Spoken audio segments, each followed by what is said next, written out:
Previously on Analysis Complete. He may kill you if you go back. Go with Dr. Asper. It's me that they want. Cassidy lowers her bow and arrow, but there's nothing for me here. It's been nothing but misery and death. Castor, I'm begging you, help us go home. I will take you to the Ballista, and we will repair it. Who are you, George? Dr. George Asper. But you're what?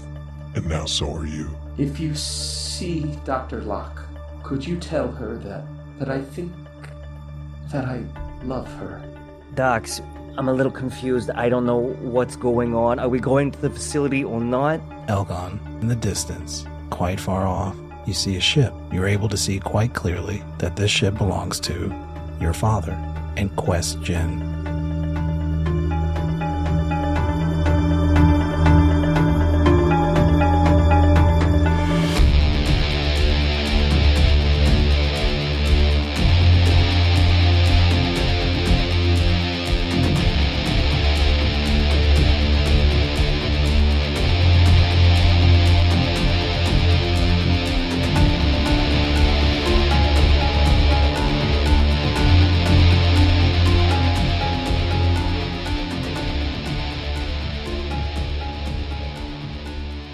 Start our story with the ship landing. It is several city block distances away from you all. So it's not close. But you don't know if they've spotted you when they landed. Right. Do we think it looks like maybe an hour away, less than that? If you walk there, maybe half an hour.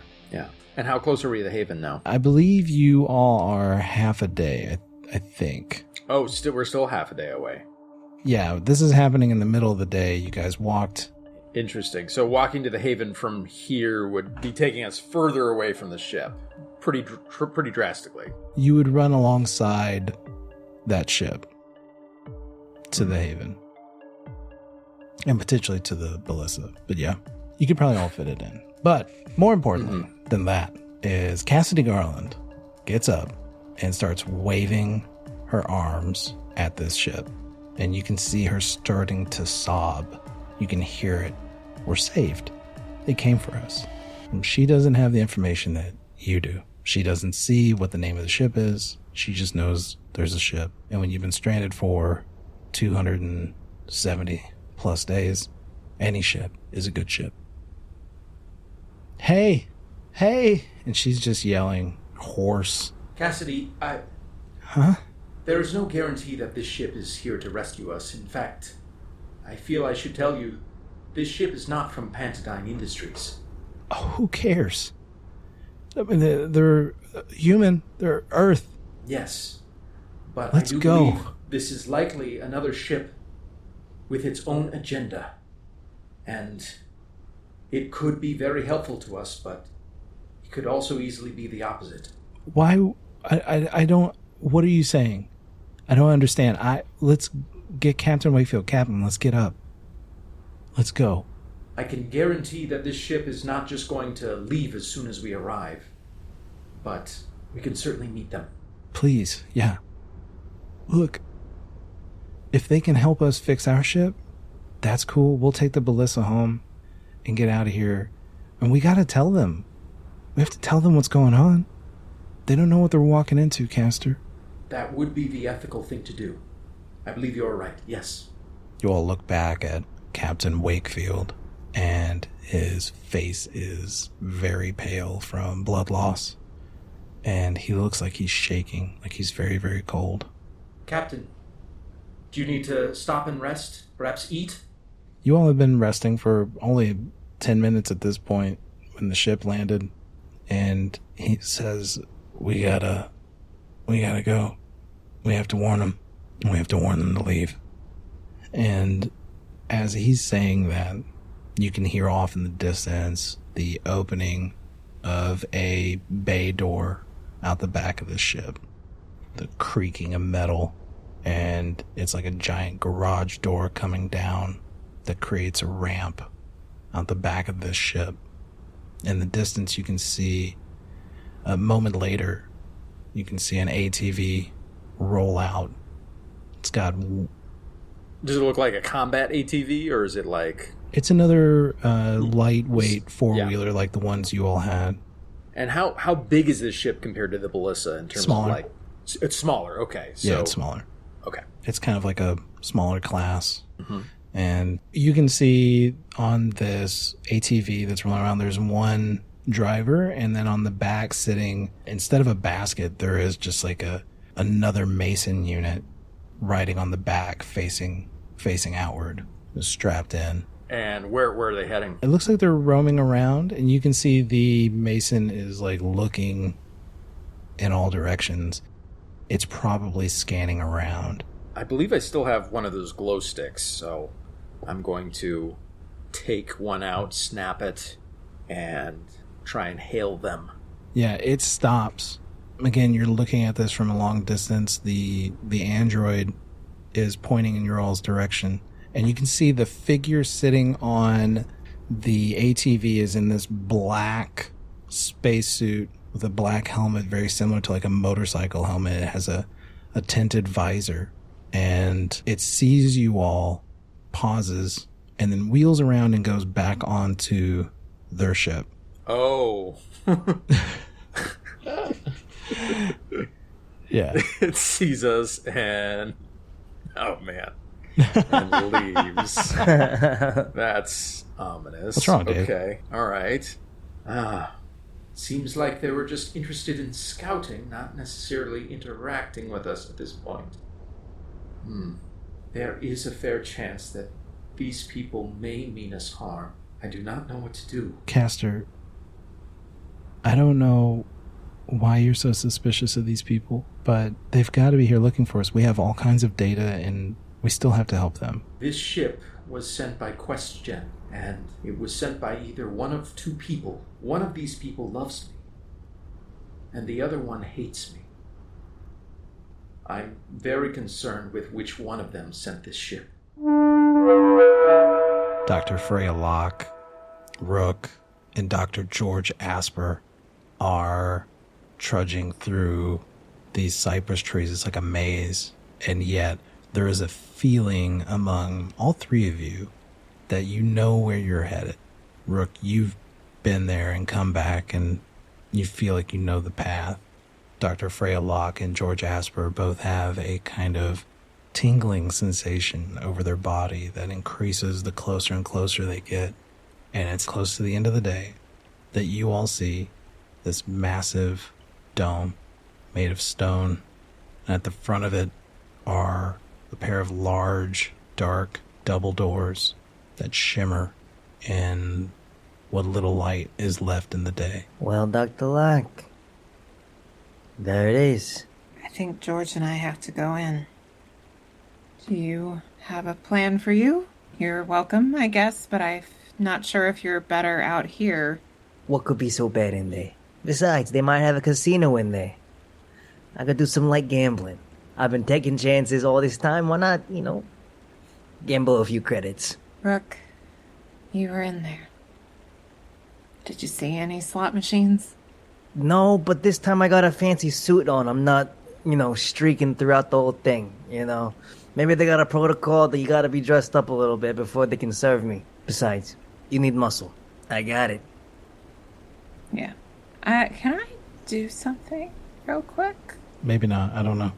I want to try my psionics on him. I want to see if I can connect with Rook's mind. Sure, go for it. What do you want to do? I just want to see if I can, hear what he's thinking. Create a little walkie-talkie. Yeah. Go for it. Okay. I succeeded. 21. Okay. Rook, you feel a connection happening in your mind. Dr. Freya Locke, what is it exactly that you want to do? And I'm going to let him save. I just want to say, in his mind, all right, we're connected now. Yeah. Rook, she pulls a ventriloquist act and she speaks in your head. Could you have done this whole time, or is this new? Both? Cool. You're in my head now, along with all the other bullshit. This might come in handy. Dr. Asp, you in my brain too? Would you like for me to do that? Hell yeah, bring all the voices, And then you hear inside your head, and so it is. I connect with George's mind too. I'm like, you ready? Cool. Are you guys gonna go in? Yeah, Dr. Locke starts walking. Is there only one entrance in and out? Yeah. Okay. You two, before we go in, just get my mind straight here. What are we doing here? What are we doing? Why did we come all this way? You're here to save the others, right? We're here to save the others. We're here to meet our maker, and we may need both of our help dealing with him while you save the others. And to get this straight again, we think the maker is in that little dome. I'm positive he's in there. Yeah. Yes. Because the machinery is in there, and that made you. But you want, like, the maker of the machines that made you. Is that what you're telling me? Oh, yes. The analyst. Because I didn't see no... I saw robots. I saw people, but I didn't see no alien-looking thing with, like, 4 eyes. We've seen him. For the last 4 days, he's been calling to us. Calling to me. And me. Okay. Rook will distract him if you can figure out how to get the others out of the pods and out of the building and back to the Ballista. Understood. Let's go. After you all decide what your plan is going in here, you take a step forward towards the doors, and they open slowly and gently, wide, ready to accept their children back home. While this is happening, Elgon, the third, you all hear 2 more ATVs come off, so now there's 3. And 2 of them stay behind, and 1 of them starts riding in your direction. It has the rider and the android, the Mason unit, sitting on the back.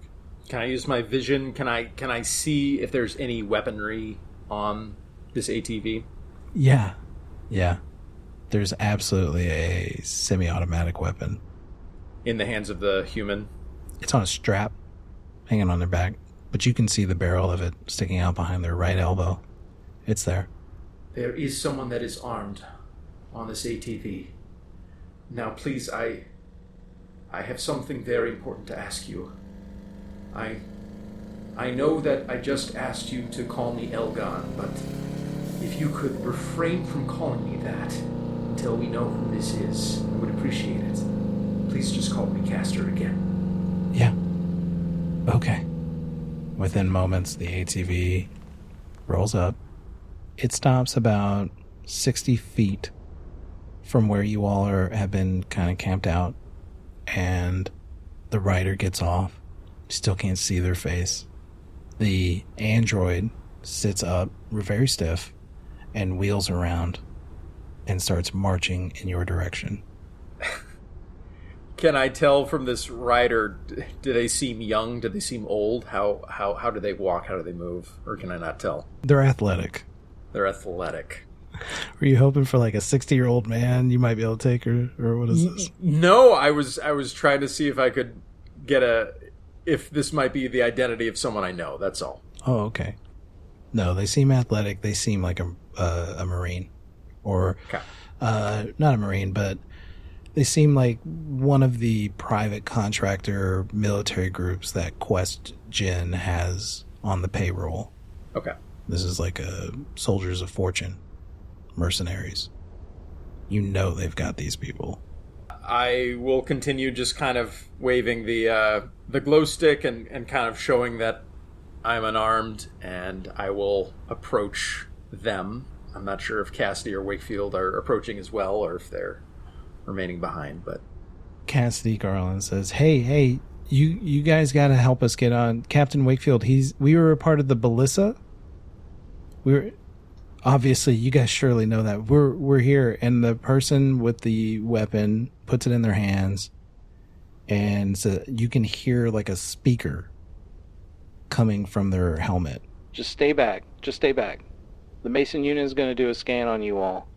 Just wait right there. Cassidy's, yeah, fine. She holds her hands up, and this Mason unit comes up, and they have a med scanner. Can I ask you what you are scanning for? This question is met with a very long silence, and it continues to scan Cassidy Garland, and the guy that is standing there with the gun doesn't really move, doesn't even acknowledge you. The scan finishes on Cassidy Garland, and the android brushes past you and starts making its way over to Captain Wakefield. Cassidy looks at you. She realized that they didn't answer you at all, and she's kind of got that face of like, you know, don't worry about it. The android starts scanning Captain Wakefield.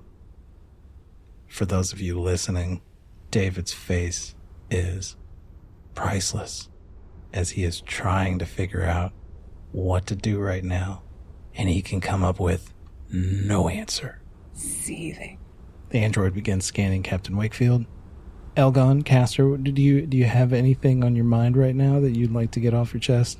Well, I feel like the anomaly from the clones I may have just put into Wakefield, and that might show up in the scan. Oh no! Where were you guys? Oh, that was the sound of Rook and Gail not realizing what David and I have realized this entire scene. No, I was thinking, I have no idea what's going on with Castor. I thought there was going to be something else. Anyway. Yeah, I mean, it seems like they somehow maybe know about these clones, and they are trying to see what is what, and I may have contaminated Wakefield in their eyes. So, GG. We all know that's not how blood works. yeah, well, you know, blood, mysterious things. Who knows how clone blood works? Do you know That's the alien question. clone blood works? This is now in the hands Well, of the DM, since he Good knows for how you clone blood guys. works. You guys have a DM who doesn't know how blood works. So, it's all right. You're standing there, and if Elgon could sweat, a little bead would be dropping down his little metal forehead, and then you hear a ping from the med scanner, and the android is looking at the screen, assessing the readout, turns its head and looks at the gentleman with the firearm and says, "It seems we have a problem. This one's infected." Infected with what? It continues to walk past you, ignoring your question. It goes over to the guy with the gun, and the guy with the gun starts to walk past you towards Captain Wakefield.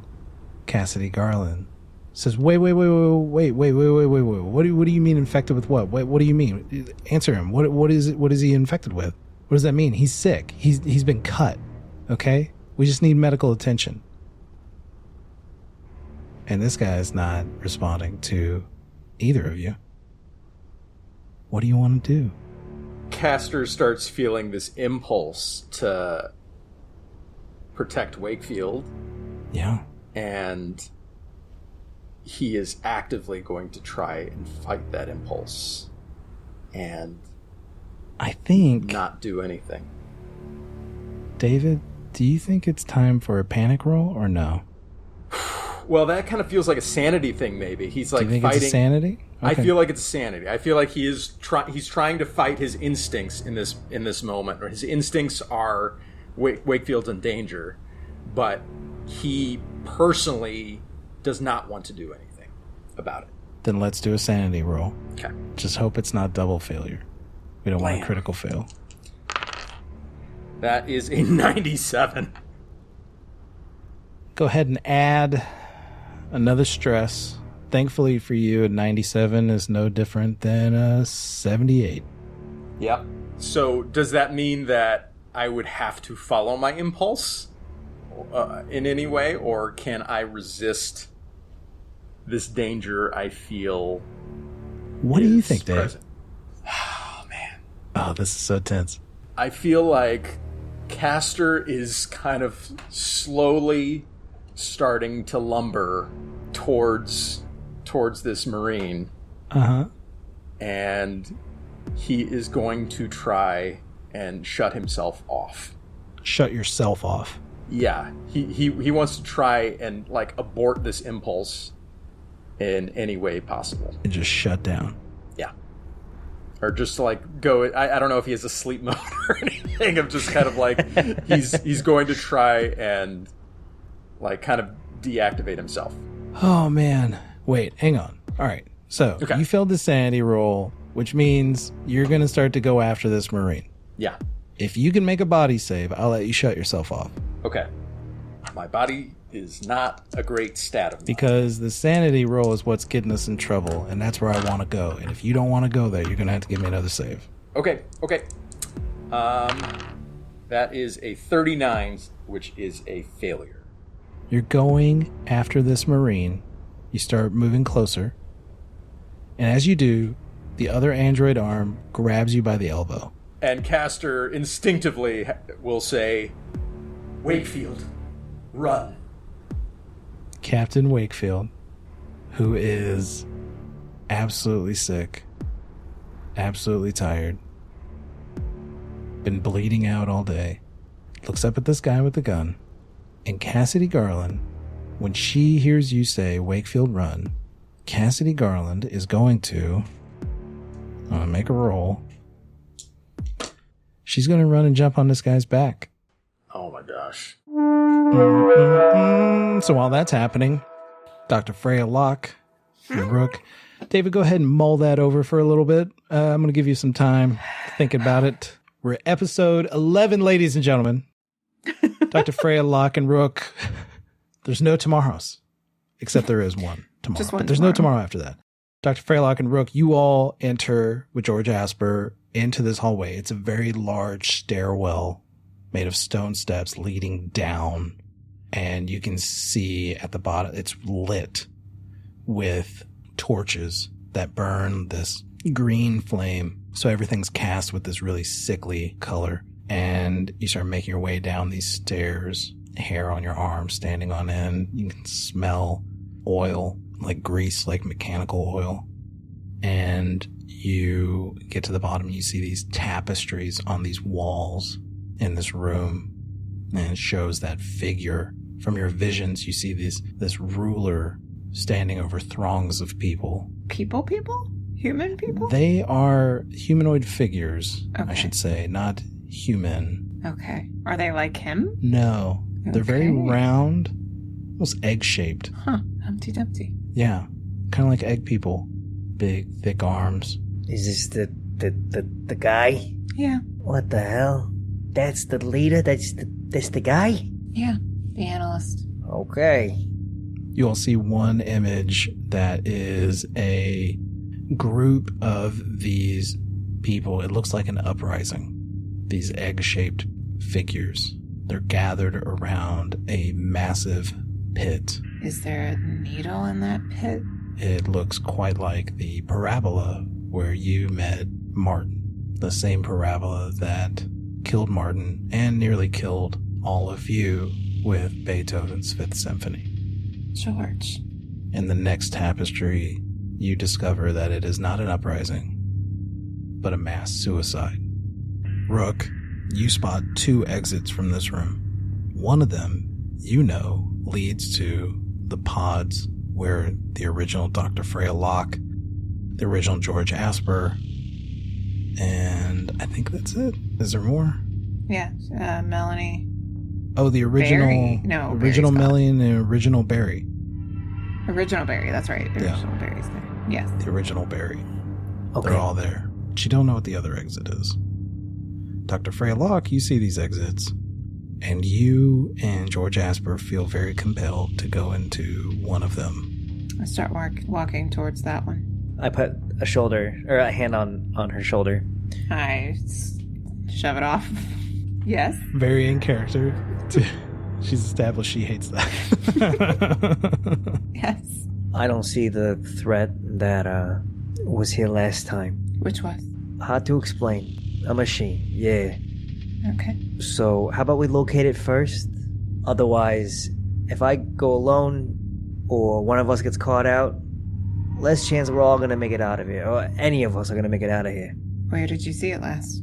Over there, as I gesture my head towards the pod room. We'll say the left door. Yeah.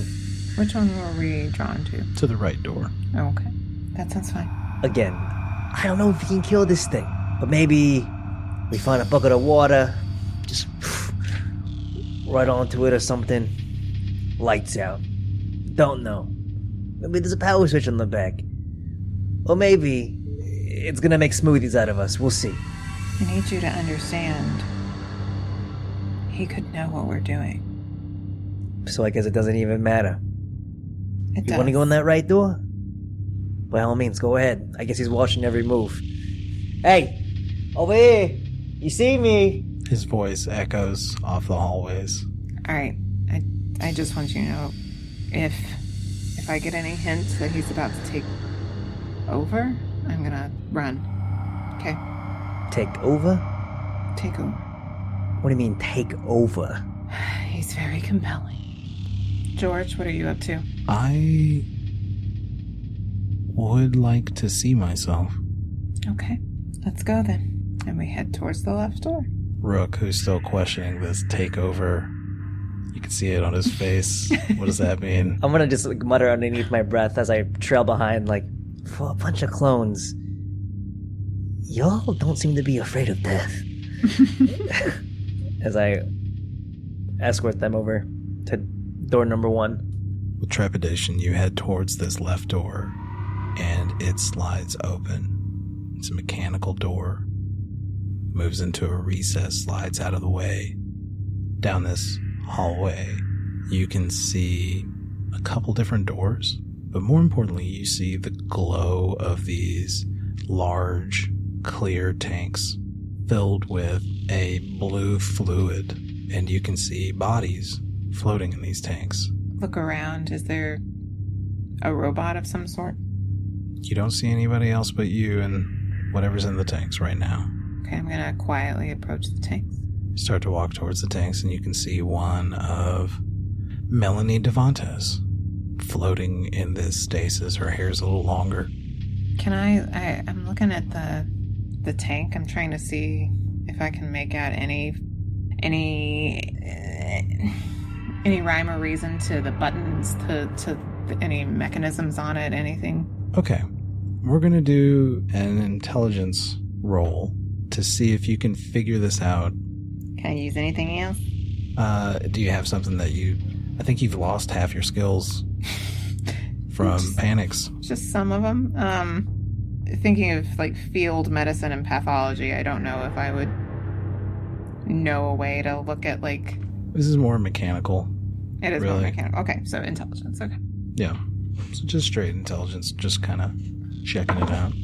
Ooh. 10. A 10. You can see that there are different pipings, and you can see some of them are tubes that are funneling this liquid in, and there's another tube that is funneling it back out, like it's cycling in new liquid continually. But you can see other different components attached, and you follow them and you start to look at other tanks and where they all meet up. And there's a panel, like a podium, inset into a wall, and it has these blocks that look like they can be repositioned. It doesn't look like English. If Castor were here, he would be able to describe it as similar to the podium from the parabola. Uh-huh. But you find this podium, and Rook, when you see her kind of scanning it, you see George Asper is staring intently at the tank that has George Asper in it.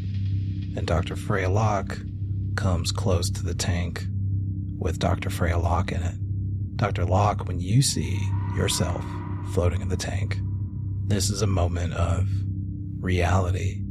You are not the only version of yourself. How does this affect you? It's hard. I really did suspect, even hope, that it was true, actually. But at the same time, there was still some part of me that was certain that I was Freya Locke, the original. Because I just have too much of her. And I don't want to look at her anymore. You look away, and Rook, you're looking down this hallway. Dr. Freya Locke is on the left. She's just recently stopped looking at herself in a pod. George Asper is on your right. He is continuing to look at himself in this tank. At the end of the hallway, there are these double doors that open up. They're the ones that you ran out of. They're the ones where you were being experimented on, where your flesh was being cut from your body. That's where you ran away from the robot. And that's when you hear a rumbling and you hear a growl. Dr. Locke, George Asper, you watch as they both turn their heads towards those double doors. You hear a thump and another thump, and then a crash as these doors explode off the hinges. And standing in the doorway is a creature close to 8 feet tall. It has long dark hair. It looks like Rook, but absolutely massive. And it has murder in its eyes.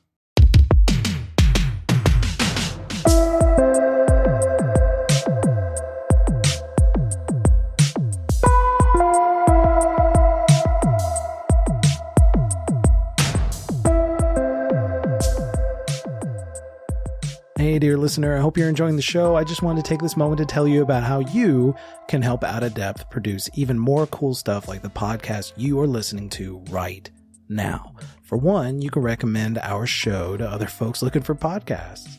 Getting our show into the ears of more people is our number one goal right now. So if you could just recommend it to friends and strangers, leave reviews, all of that would really help us out.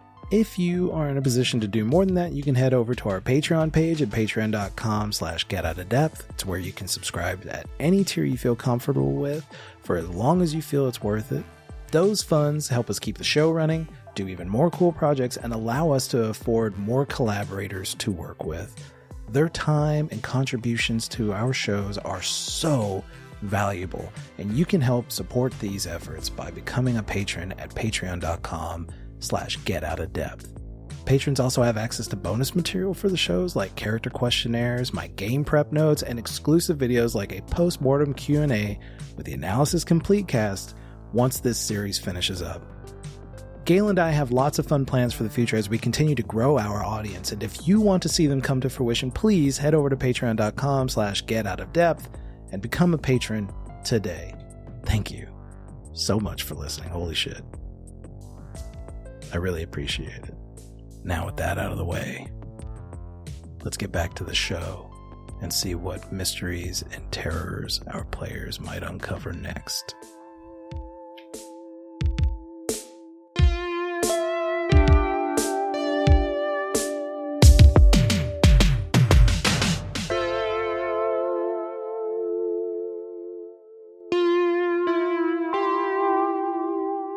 Elgon. Cassidy Garland jumps on the back of this guy and he seems unfazed. He just kind of starts to shrug her off and she's like pulling at his helmet and she's like beating his back. She's frail and her bow and arrow is laying on the ground next to Captain Wakefield. Captain Wakefield is raising his hand like objecting to whatever it is that Cassidy Garland's doing. And you hear this android say to you, "Please do not intervene."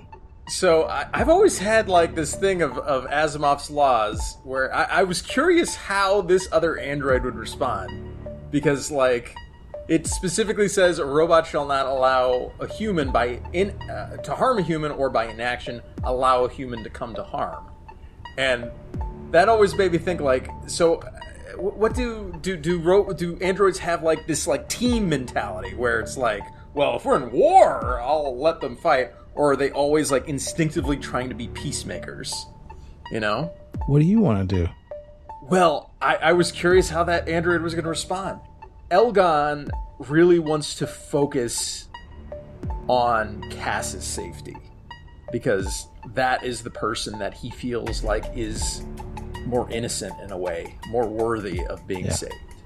So Elgon is going to say to the other android, I will try not to intervene.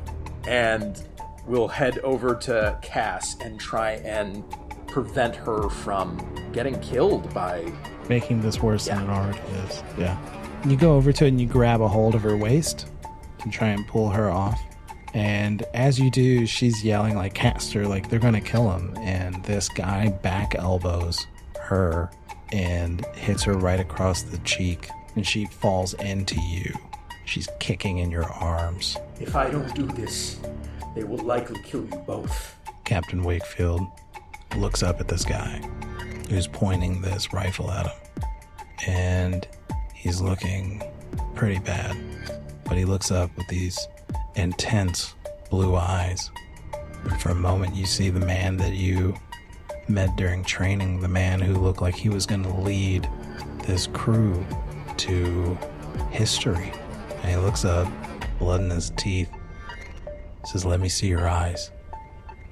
Let me see your face. If you're gonna do it, let me see your face." And the gun goes off. And Captain Wakefield is dead.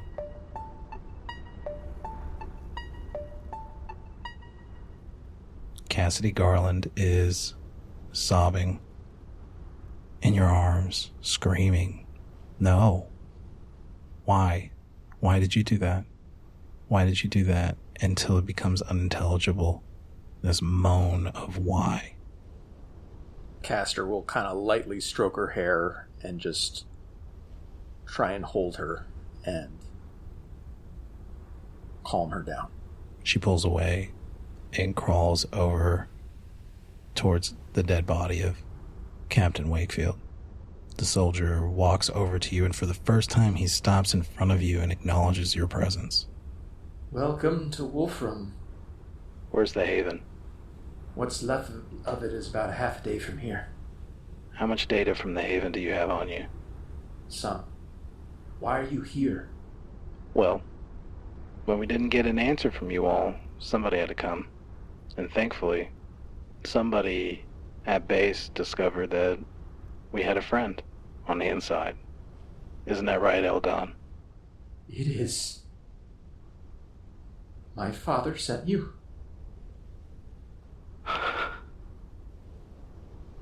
Oh, man. Let's go home, buddy. And he starts walking away from you all. How did you know about the anomaly? He stops and turns, looks back, and he goes, Anomaly? The thing you scanned Cass and Wakefield for. How did you know what to look for? The robot said that he had something in him. We don't know what you guys are carrying. We can't risk bringing any kind of sickness onto the ship. Said she was clean. Is this a rescue mission, or do you intend to do something here? Oh, we intend to do something. Which one is she? Cassidy Garland. Tell her if she wants to go home, we'll take her home. If she wants to sit out here and die, that's fine too. Do you have room for her on your ship, or shall we repair the Ballista? We've got room.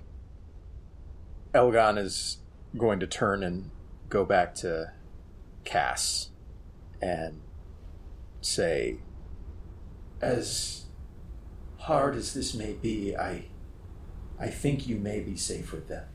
You are not exposed to what Wakefield was. I am making a panic roll for Cassidy Garland. And that didn't go well.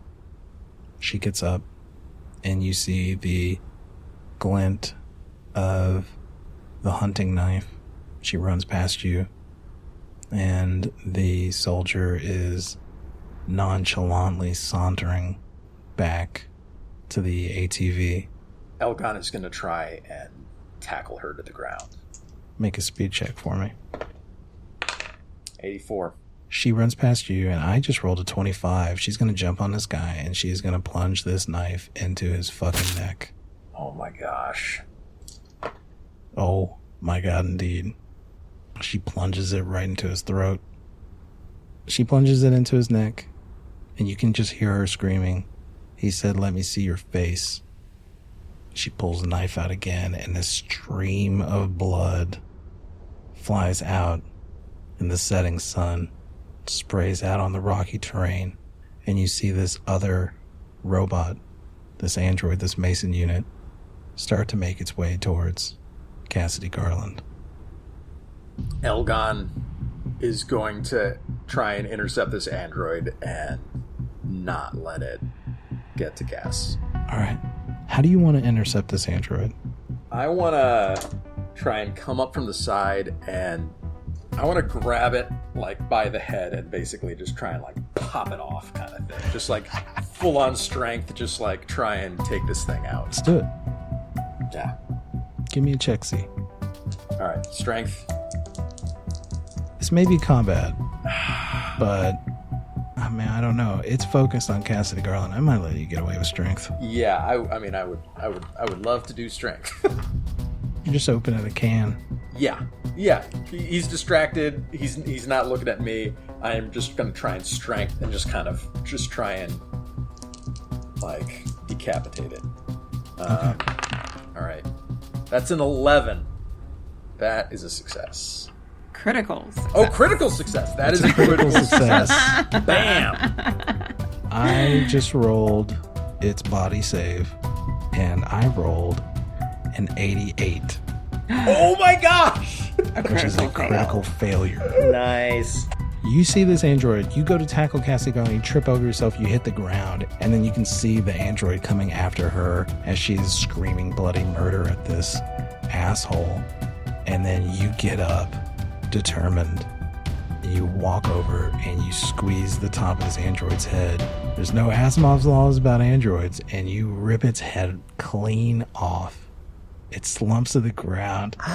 You just murdered this android. David was so angry. His face was just so pissed as Elgon has to just sit there and watch this guy kill Wakefield.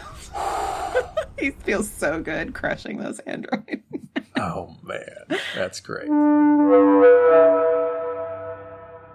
Rook, Dr. Locke, George Asper, this 7 foot, some odd feet tall, some odd inches tall, monster Rook, Mega Rook, as I have him in my notes,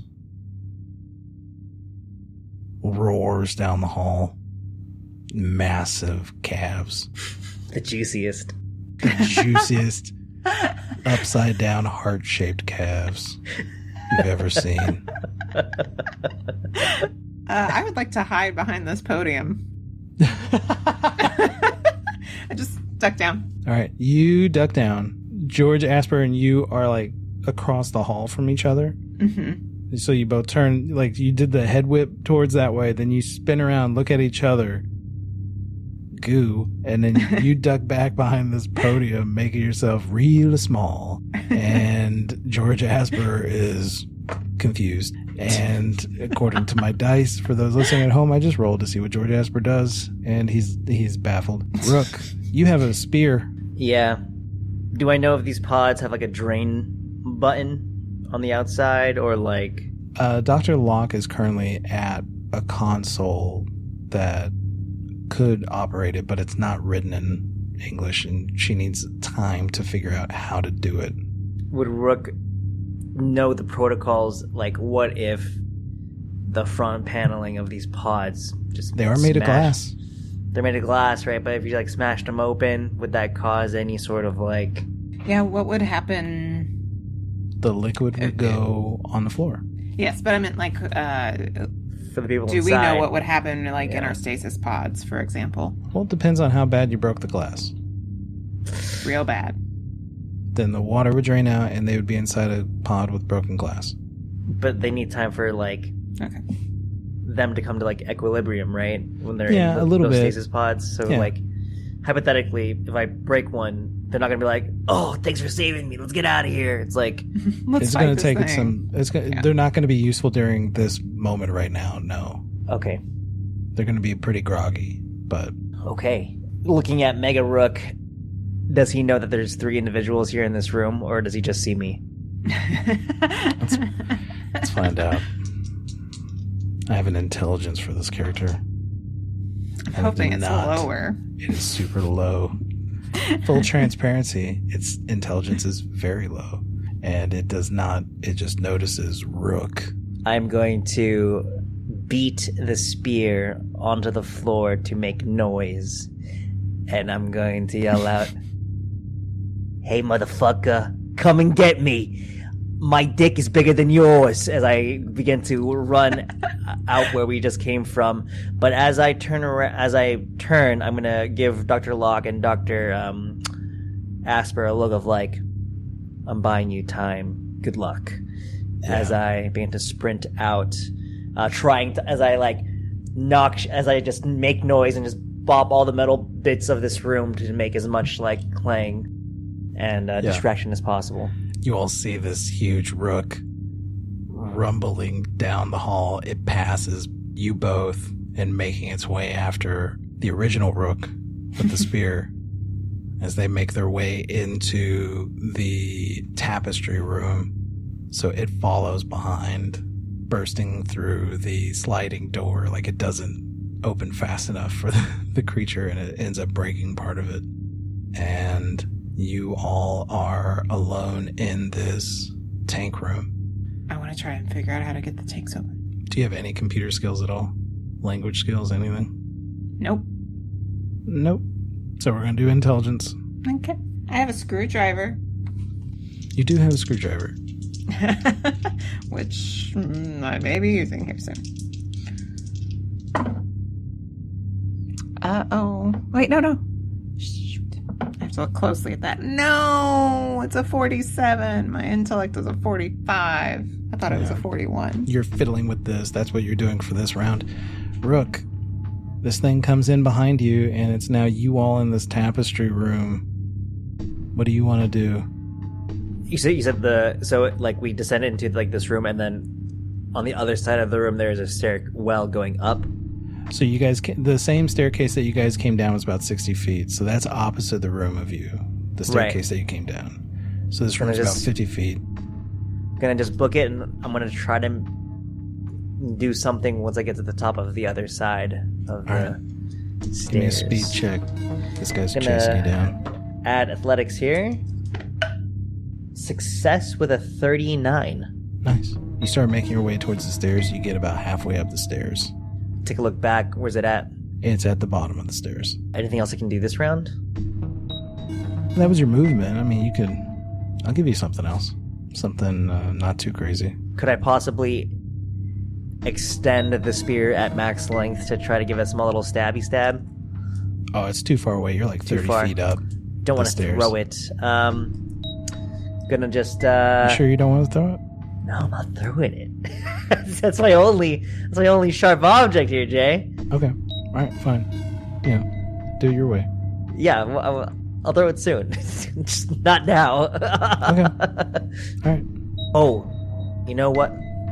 These tapestries, are they made of like cloth or just like, or are they like etched some kind of into... fiber? Some kind of fiber. Okay. And how is it held up? Nails. Like up high? Yeah, but I mean they hang pretty low. If possible, I would like to. Well, I'll do it on my next round, but I have an idea. Okay. I can't wait. Gail, Dr. Freya Locke, you're trying to futz together this puzzle to try and figure out how to undo this. And George Asper puts his hand on your shoulder. I shake it off. So predictable. I love you. He puts his hand on your shoulder. Which I shake off. And he says, "He's here. Gail, I need you to make a body save." Oh, I definitely fail. 75. You're no longer in the tank room. You are standing on a rocky surface, staring down at the parabola.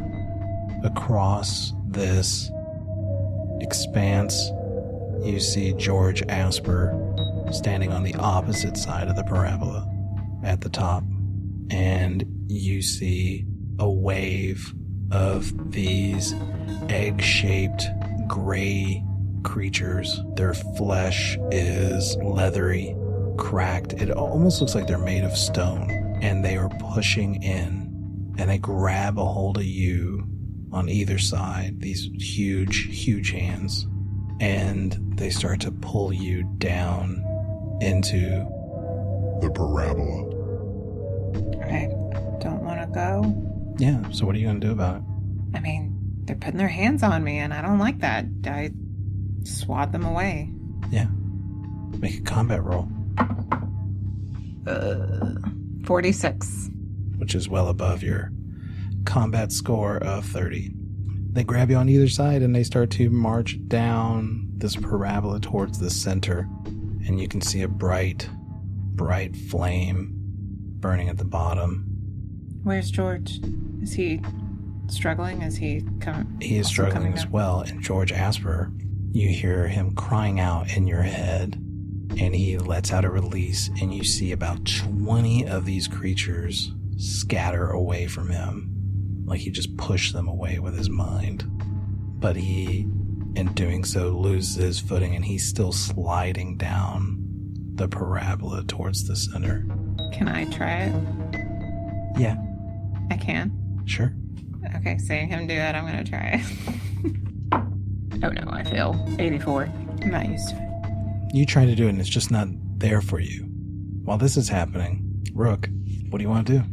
You're standing up here with your spear. You see these tapestries hanging along the walls. I'm going to find a corner where there is a tapestry nearby. Okay. And I am going to wait for Mega Rook to come closer into the corner.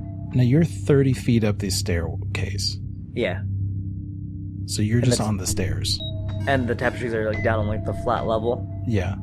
Still gonna try to like weave around, make myself to a tapestry with the intent to cut one so that way the tapestry falls on top of Mega Rook and Sure. blinds and, you know, they're wrapped up in it. So if you want to try and avoid Mega Rook, you're going to need to make a speed check. It's a 96. You drop down off the stairs, trying to run towards a corner where there's these tapestries, and before you can get to them, you feel this huge foot go into your back as it kicks you, and you're going to take 10 points of damage. That's a wound. It is. Are you down to your last one? Yeah, 9 HP on the last one. That is a wound. So let's go to the wound. Blunt force. You're looking for not a 9. For not a 9. That's a 1. You rolled a 1? Yes. This has happened to you before. You're winded. So you're going to be at disadvantage until you catch your breath, unfortunately. It knocks the air out of you. It sends you across the room, and you are under that tapestry that you wanted to be in the corner, but you are also cornered. What do you want to do now? I'm waiting for it to get closer because I'm trying to time it where when I cut the tapestry, it's going to fall on top of him. I lose him for a bit, buy myself more time. You feel it lumbering towards you, and it is going to try and hit you, and it's going to swing. You can do your action that you were waiting to do. Okay, is this still combat? What would you think this is? We could call it combat. I feel like it'd be... You're fighting the tapestry. It's either that, but I feel like he's adding a little bit of like military training since he's working on the fly, battle tactics. Sure. I'm more than fine with allowing that. That's fine. Okay, so I'm adding that to combat? Sure. Okay, my gate is 56. Come on. No! 58! 58. You have to do it at disadvantage anyways. Because you're wounded or winded.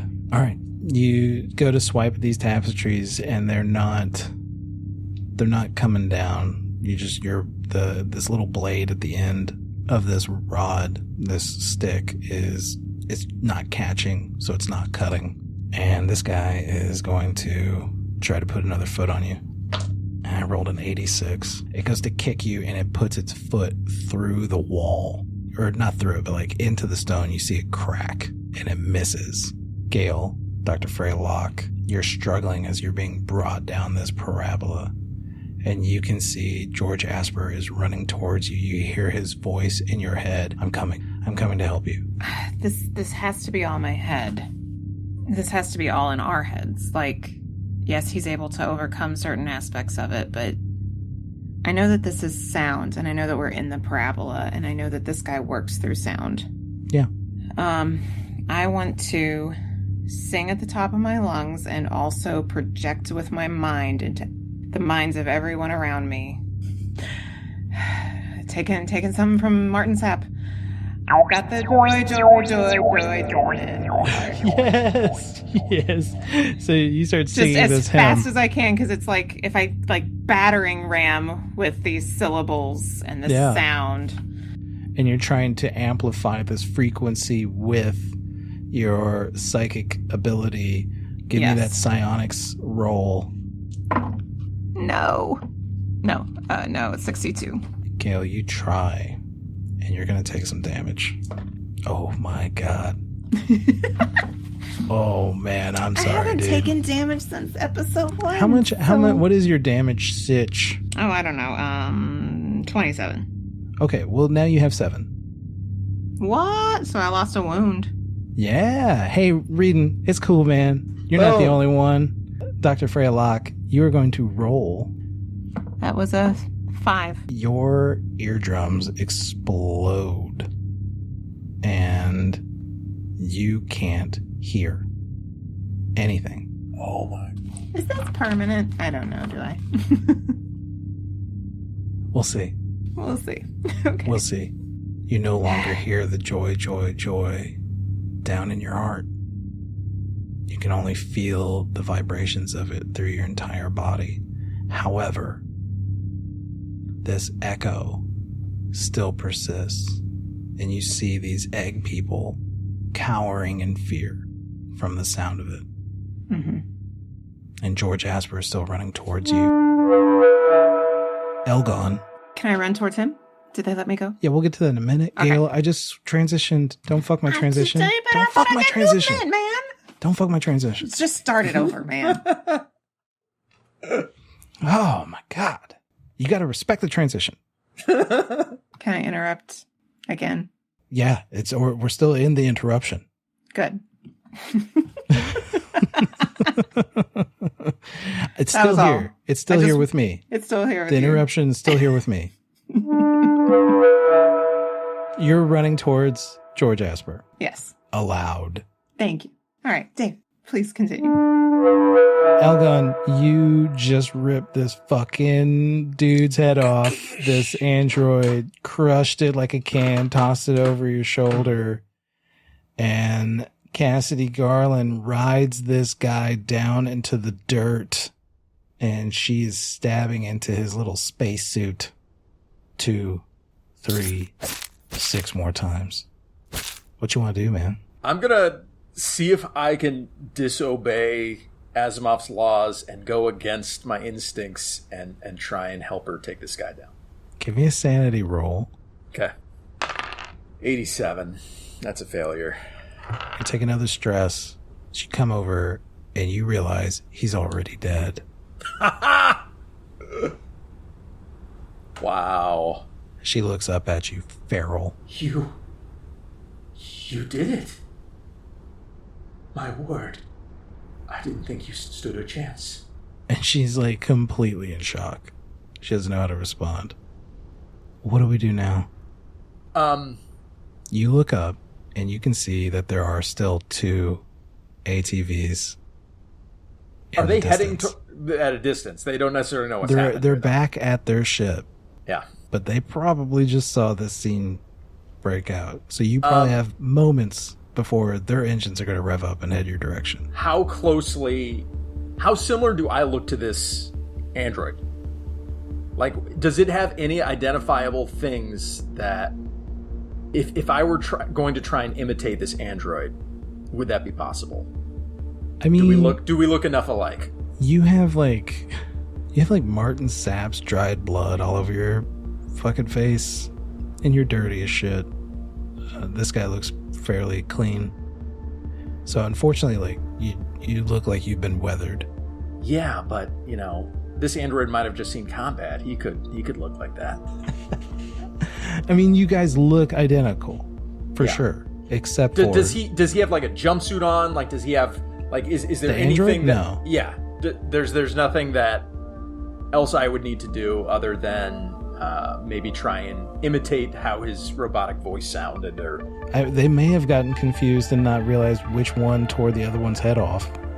But so they're close enough that they could have seen this. They would have seen. If they've got binoculars, they could be watching you. Okay. Cass, I think the only option is for us to run.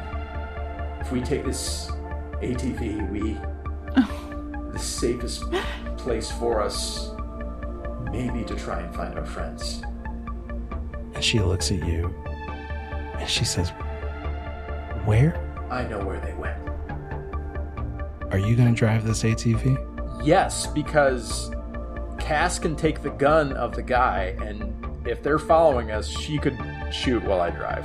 Because that's exactly what's going to happen. She takes the assault rifle, she takes that, she holsters it. Fuck that bow and arrow stuff. She takes one last look over at Captain Wakefield, and she gets onto the back of the ATV, and you are going to drive. Is there any way I could... Because he seemed like he had a communicator, right? He had some sort of radio in his helmet? Yeah. In the head of the helmet, I'm going to take that helmet so I can hear Yeah, what you they're are. saying. Yeah. Oh, it took you a minute, Dave, but you're caught up now. I got there. Let's fucking go. All right. You snatch that helmet off of the dead soldier. Yeah. And you hop on this ATV. You throw it in the basket. Cassidy Garland's riding on the back with an assault rifle. And you start riding not south towards the Haven, but north back to the lab. Yes. North to the lab? Yeah, he's deciding he wants to hole up with you guys. Yeah. Everything that we go to is following. The only way that we have numbers is to find you. Elgon, you hop onto this ATV, Cassidy rides on behind you, and you rev it up, and you take off, and you guys have a head start on these other people as you hear them rev up, and they're coming after you all.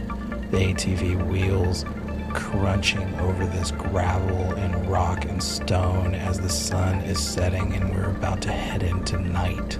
That pink glaze of the sun, the red starting to deepen in the sky. We see the silhouette of Cassidy Garland and Rook riding for their lives.